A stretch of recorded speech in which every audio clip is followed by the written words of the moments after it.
দ্বারা সে কত মানুষের উপরে জুলুম করেছিল, কত মানুষের উপরে অন্যায়ভাবে সে নির্যাতন করেছিল। ক্ষমতা থাকার কারণে এই হাত দ্বারা সাধারণ নিরীহ মানুষের উপর সে অত্যাচার করেছিল।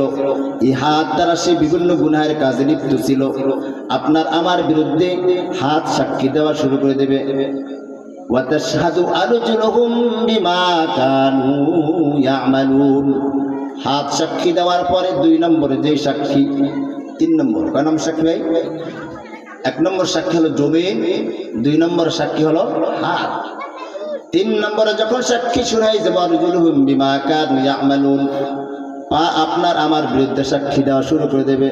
পা বলবে আল্লাহ তোমার বান্দা এই পা দ্বারা সেই গুনাহের কাজে লিপ্ত হয়েছিল, তোমার দেওয়া পা দিয়ে সে গুনাহের দিকে অগ্রসর হয়েছিল, তোমার দেওয়া পা দিয়ে সে বিভিন্ন গান বাজনার দিকে দাবিত হয়েছিল, তোমার দেওয়া পা দিয়ে সে বিভিন্ন জেনার কাজের দিকে দাবিত হয়েছিল।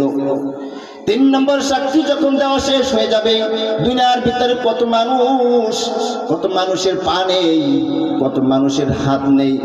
বিভিন্নভাবে দেখা যায় রাস্তাঘাটে মানুষগুলো গইরেই গড়ি হাঁটাহাঁটি করতেছে।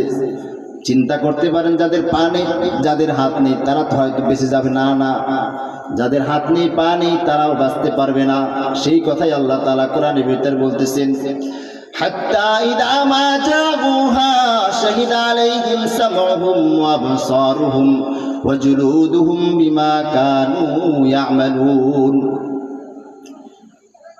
কিয়ামতের ময়দানে সামউহুম মানে শ্রবণ শক্তি অর্থাৎ কান আপনার আমার বিরুদ্ধে সাক্ষী দেবে কান দিয়ে।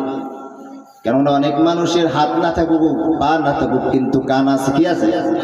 কান আছে। কান সেদিন আল্লাহ তাআলার দরবারে সাক্ষী দেবে, আল্লাহ এই কান দিয়ে সে গান বাজনার ভিতরে লিপ্ত ছিল, কান দিয়ে সে গান শুনেছে, তোমার বয়ান শুনে নাই, তোমার কোরআন শুনে নাই। আজান হওয়ার পরেও কানের ভিতরে আজানের শব্দ গেছে, কিন্তু তোমার নামাজ পড়ার জন্য মসজিদে সে যায় নাই। কান আপনার আমার বিরুদ্ধে যখন আজান শোনার পরেও যখন আপনি আমি নামাজ পড়তে যাই নাই, কোরআন তেলাওয়াত কান দিয়ে যখন শুনি নাই, সেই কান আপনার আমার বিরুদ্ধে সাক্ষী দেওয়া শুরু করবে। 4 নম্বর সাক্ষী যখন কান সাক্ষী দেবে, 5 নম্বর সাক্ষী হলো ওয়া আবসারুহুম। আপনার আমার 2টি চক্ষু আছে। কি আছে ভাই? 2টি চক্ষু আপনার আমার বিরুদ্ধে সাক্ষী দেবে। আল্লাহ তাআলার দরবারে চক্ষু বলবে, আল্লাহ তোমার দেওয়া নিয়ামত চক্ষু দিয়ে সেই বিভিন্ন যেই মহিলাকে দেখা জায়েজ ছিল না, যেই মহিলাকে দেখা বৈধ ছিল না, সে তোমার চক্ষু দেওয়া নিয়ামত চক্ষু দিয়ে সেই মহিলার দিকে তাকিয়েছে, সে চক্ষু দিয়ে বিভিন্ন গুনাহের কাজের দিকে তাকিয়েছে। সে চক্ষু আপনার আমার বিরুদ্ধে সাক্ষী দেবেন। কয় নম্বর সাক্ষী এটা? 5 নম্বর সাক্ষী চক্ষু। ওয়াজুলুদুহুম বিমা কানু ইয়ামালুন। 6 নম্বর সাক্ষী হলো চামড়া। কি ভাই? চামড়া আপনার আমার বিরুদ্ধে সাক্ষী দেবে। চিন্তা করছে আপনি যাবেন কোথায়? এই বিষয়গুলো এটা কিন্তু সাধারণ কিচ্ছা কাহিনী না। আল্লাহ তাআলা কোরআন থেকে কথাগুলো বলতেছে, বোঝার চেষ্টা করেন যে এই সাক্ষীগুলো যদি আপনার আমার বিরুদ্ধে সাক্ষী দেয়, আপনি আমি কিভাবে গুনার কাজ করেন। আমার 3.5 হাত বডির ভিতরে যেগুলো ফিট করা আছে সেগুলোই তো দেখতেছি, এরাই সাক্ষী দেবে। এই চিন্তা করছেন চামড়া। আপনি বলতে পারেন যে চামড়া কিভাবে কথা বলবে, সে কথা আমি সামনে বলবো। সেই কথা আল্লাহ তাআলা কোরআন ভিতরে বলে রাখছেন আগে। যেই প্রশ্ন আমরা করব সেই প্রশ্নের উত্তর আল্লাহ তাআলা কোরআনের ভিতরে দিয়ে রাখছেন। দেখেন সামনে কি বলে, ওয়াজুলুদুহুম বিমা কানু ইয়ামালুন। 5 নম্বর সাক্ষী হলো চামড়া আপনার আমার বিরুদ্ধে সাক্ষী দেবে। চামড়া যখন আপনার আমার বিরুদ্ধে যখন সাক্ষী দেবে, মানুষ চামড়াকে বলবে, চামড়া তোকে কত যত্ন করে আমি দুনিয়াতে লালন পালন করেছিলাম, চামড়ার উপরে ময়লা লাগার সাথে সাথে পানি দিয়ে চামড়াকে ধৌত করেছি, বেশি ময়লা হয়ে যাওয়ার কারণে সাবান দিয়ে ধৌত করেছি। কিয়ামতের ময়দানে মানুষ বলবে, চামড়া আজকে তুই আমার বিরুদ্ধে সাক্ষী দিলি। চামড়ার জবানকে আল্লাহ তাআলা খুলে দেবে। চামড়া যে কথাগুলো বলবে সেই কথা আল্লাহ তাআলা কোরআনের ভিতরে বলতেছেন, وقالوا لجلودهم لما شهدتم علينا قالوا أنطقنا الله الذي أنطق كل شيء বলেন আল্লাহু আকবার। চামড়া কিয়ামতের ময়দানে আল্লাহ তাআলার হুকুমে চামড়াকে আল্লাহ তাআলা কথা বলার শক্তি দান করে দেবে। চামড়া বলবে, বান্দা, যেই বান্দা তোমাকে দুনিয়াতে, যেই আল্লাহ তোমাকে দুনিয়াতে বসে কথা বলার শক্তি দান করেছিল, সেই আল্লাহ আজকে কিয়ামতের ময়দানে আমাকে কথা বলার শক্তি দান করেছে। বলেন না সুবহানাল্লাহ। চামড়া কি বলবে? যেই আল্লাহ তোমাকে দুনিয়াতে বসে কথা বলার শক্তি দিয়েছিলেন, সেই আল্লাহ আজকে এই হাসরের মাঠে আমাকে কথা বলার শক্তি দিয়েছে। তখন মানুষের কথা বলার মতো কোনো লাজবাব হয়ে যায় মানুষগুলো, যে আল্লাহ যেহেতু তাকে কথা বলার শক্তি দিয়েছে, আমার এখানে কিছু করার নেই। তো চামড়াও সেদিন আমার আপনার বিরুদ্ধে সাক্ষী দিবে। তো কয়টা সাক্ষী গেল ভাই? 6টা। কয়টা? 6টা সাক্ষী শেষ। 7 নম্বরে যে সাক্ষী আপনার আমার বিরুদ্ধে দেবেন সেটা হলো কিরামান কাতিবিনা ইয়ালামুনা মা তাফআলুন। দুনিয়া যত মানুষ আছে, সমস্ত মানুষের 2 কাঁধে 2 জন ফেরেশতা, সম্মানিত লেখকগণ উপস্থিত আছেন। কয়জন ফেরেশতা? 2 জন ফেরেশতা, একজন ডান কাঁধে আরেকজন বাম কাঁধে।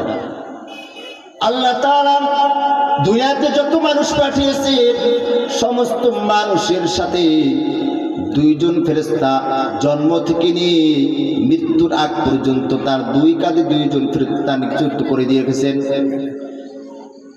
যতদিন পর্যন্ত তার মৃত্যু হবে না, ততদিন পর্যন্ত 2 জন ফেরেশতা তার 2 কাঁধে অবস্থান করতে থাকবে। আল্লাহ তাআলার হুকুম অনুযায়ী তারা 2 জন 2 কাঁধে থাকবেন।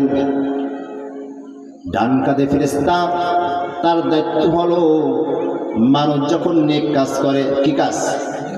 যখন কোনো নামাজ পড়ার জন্য সে যাবে, আল্লাহ রাসূল সাল্লাল্লাহু আলাইহি সাল্লাম বলেন, মানুষ যখন নেক কাজে করার জন্য, নামাজ পড়ার জন্য, জিকির করার জন্য, কোরআন পড়ার জন্য নিয়াত করে, কি করে? নিয়াত করে। এখন পর্যন্ত সে নেক কাজ করে নাই, নেক কাজ করার জন্য নিয়াত করেছে। আল্লাহ তাআলা বলেন, ফেরেশতারা, যখন কোনো বান্দা নেক কাজ করার জন্য নিয়াত করে, নেক কাজ করার আগে তুমি ওই বান্দা নেক কাজ করার নিয়াত করার সাথে সাথে তার আমলনামায় ওই নেকের সওয়াব দান করে দাও। বাম কাঁধে যে ফেরেশতা থাকে, সেই ফেরেশতাকে আল্লাহ তাআলা বলে, ও ফেরেশতা, যখন কোনো বান্দা গুনাহের কাজ করার জন্য নিয়াত করে, কি কাজ? গুনাহের কাজ করার জন্য যখন নিয়াত করে ফেলে, ও ফেরেশতা, তুমি সেই গুনার কাজ এখন লেখো না। সে নিয়াত করেছে আজকে অমুক বাড়ি গিয়ে রাত্রে সে চুরি করবে, কি করবে? সে চুরি করবে। আল্লাহ তাআলা বলে, ফেরেশতা, ওই বান্দা তো এখনো চুরি করে নাই, ওই বান্দা তো এখনো গুনাহের কাজে লিপ্ত হয় নাই, তুমি অপেক্ষা করতে থাকো।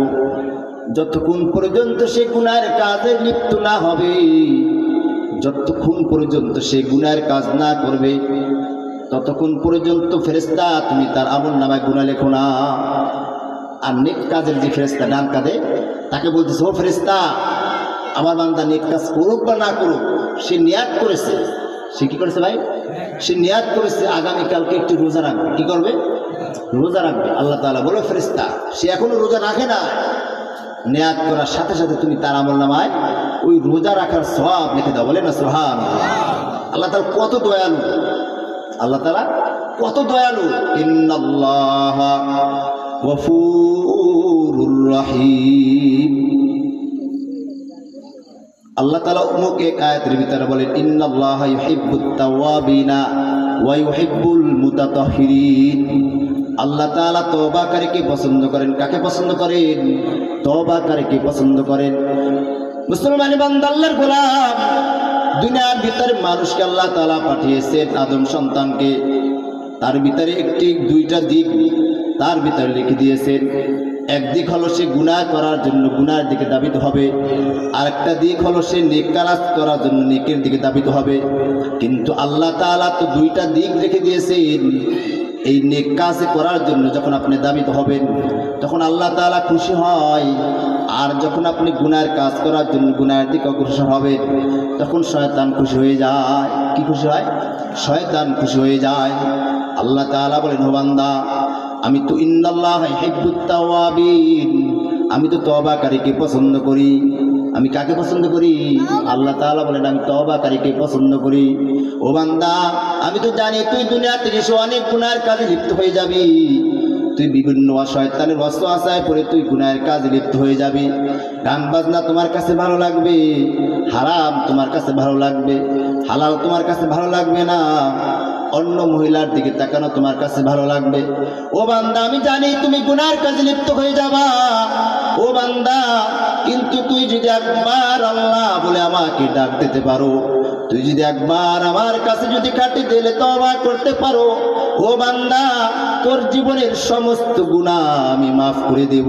বলেন না সুবহানাল্লাহ। ও বন্ধু, আল্লাহ তাআলা এই জন্যই বলেন, আমি তওবাকারীকে পছন্দ করি। ও বন্ধু, যে ব্যক্তি যে বেশি তওবা করতে পারে, যে যত বেশি তওবা করতে পারবে, আল্লাহ তাআলার প্রিয় তত বেশি হতে পারবেন। কেননা আল্লাহ তাআলা তো তওবাকারীকে পছন্দ করেন। আপনি আমি অনেক গুনার কাজ লিপ্ত হয়ে যাই, অনেক সময় গুনাহ করতে করতে আমি গুনার ভিতরে হাবুডুবু খাইতে থাকি। ও বন্ধু, গুনার থেকে তওবা করা মানে নয় আস্তাগফিরুল্লাহ আস্তাগফিরুল্লাহ বলা মানে গুনাহ থেকে তওবা নয়। আস্তাগফিরুল্লাহ বললে আপনি অবশ্যই সওয়াব পাবেন, কিন্তু গুনাহ থেকে ফিরে আসা মানে কি জানেন রে ভাই? ও বন্ধু, গুনাহ থেকে ফিরে আসা মানে হলো আপনি যখন হারাম খাইতেছেন, এর মানে হলো আপনি যখন আল্লাহ তাআলার কাছে বলবেন, আল্লাহ, আমি জীবনে আর কখনো হারাম খাবো না, আমি জীবনে আর কখনো হারাম খাবো না। আল্লাহ তাআলার কাছে যদি আপনি এইভাবে তওবা করতে পারেন, আল্লাহ, তোমার কাছে আমি খাঁটি দিলে তওবা করতেছি, আমি আর জীবনে কখনো হারাম কাজে লিপ্ত হব না, আমি আর জীবনে কখনো জবান থেকে কখনো মিথ্যা কথা বলবো না, আমি কখনো জীবনে আমার জবান থেকে অশ্লীল গালি আমার মুখ থেকে দেব না। ও বন্ধু, আজকে আমাদের সন্তানদেরকে দেখলে মনে হয় না সে মুসলমানের সন্তান। আমার সন্তান, আমার নাতি, সে কোরআন পড়তে পারে না। হায় আফসোস, আজকে কোন জমানায় আমরা চলে আসলাম। আজকে কোরআন আমার সন্তান জানে না, আমি নিজেও কোরআন পড়তে পারি না, আমার সন্তানও কোরআন পড়তে জানে না, আমার নাতিও কোরআন পড়তে জানে না। অথচ আল্লাহ রাসূল সাল্লাল্লাহু আলাইহি সাল্লাম বলেন যে দুনিয়ার সমস্ত মানুষের উপরে কোরআন শিক্ষা করা হলো ফরজ। কোরআন শিক্ষা করা কি ভাই? তালাবুল ইলমি ফারিদাতুন আলা কুল্লি মুসলিম, দ্বীনি ইলম তলব করা প্রত্যেক মুসলমান নরনারীর উপরে ফরজ। দ্বীনি ইলম তলব করতে হবে। কোরআন আপনার আমার জন্য আল্লাহ তাআলা শিক্ষা গ্রহণ করা ফরজ করে দিয়েছে। আজকে দুঃখের সাথে বলতে হয় যে আজকে আমার মুসলিম সন্তান, আজকে আমার বয়স 40, 50, 60, 70, 80 হয়ে গিয়েছে, অথচ আমি কোরআন পড়তে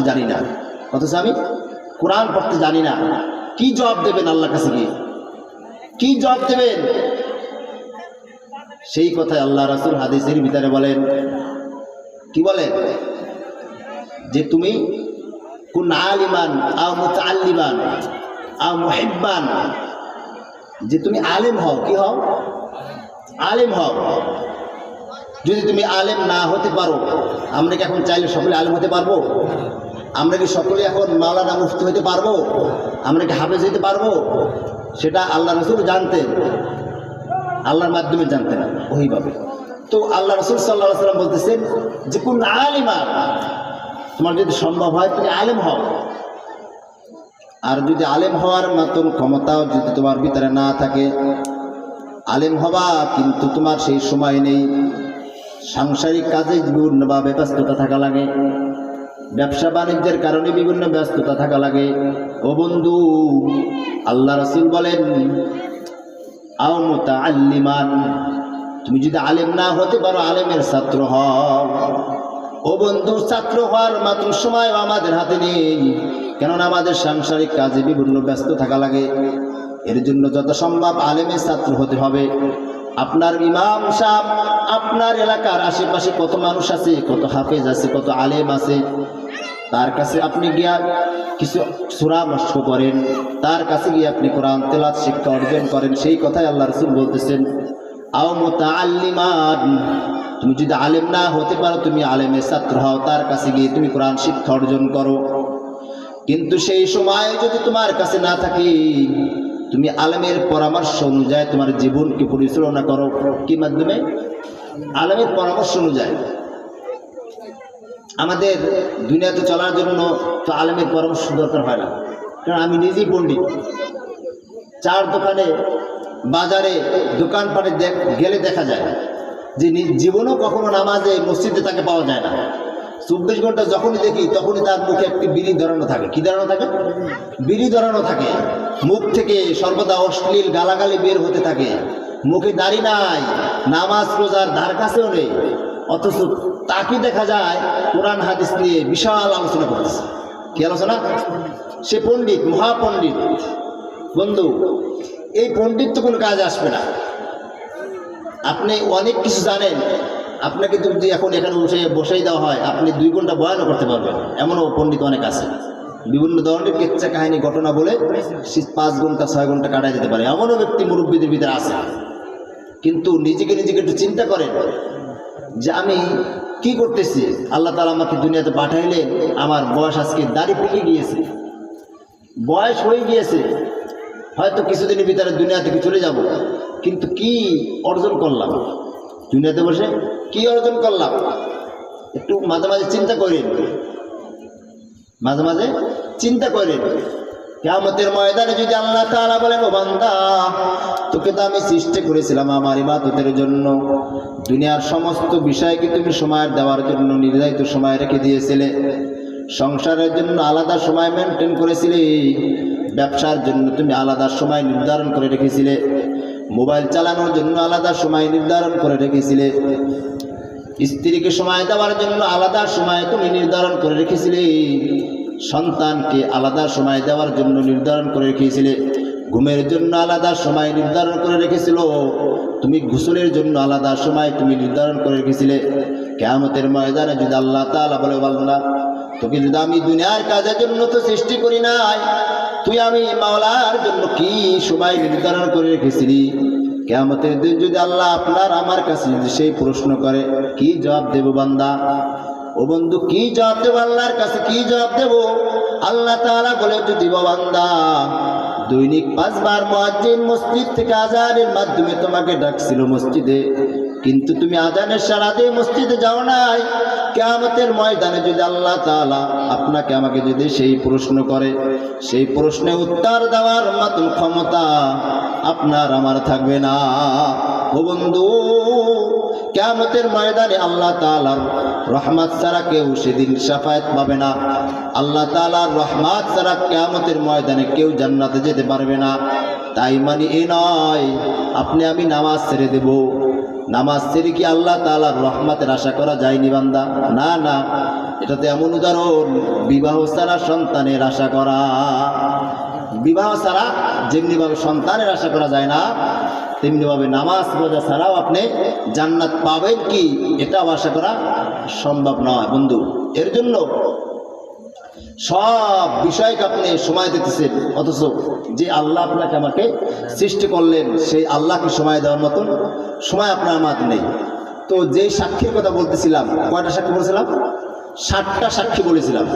8 নম্বর যে সাক্ষী, ওয়াউদিয়াল কিতাবু ফাতারাল মুজরিমিনা, আল্লাহ তাআলা বলেন, হে নবী, কিয়ামতের দিন দেখবেন যখন অপরাধীদের যখন তাদের আমলনামা যখন তাদের হাতে দেওয়া হবে, তখন তারা থরথর করে কাঁপতে থাকবে ভয়তে। থরথর করে তারা ভয়তে তাদের আমলনামা থেকে কাঁপতে থাকবে। আল্লাহ তাআলা বলেন, وَأَمَّا مَنْ أُوتِيَ كِتَابَهُ بِشِمَالِهِ فَيَقُولُ يَا لَيْتَنِي لَمْ أُوتَ كِتَابِيَهْ وَلَمْ أَدْرِ مَا حِسَابِيَهْ يَا لَيْتَهَا كَانَتِ الْقَاضِيَةَ مَا أَغْنَىٰ عَنِّي مَالِيَهْ هَلَكَ عَنِّي سُلْطَانِيَهْ خُذُوهُ فَغُلُّوهُ।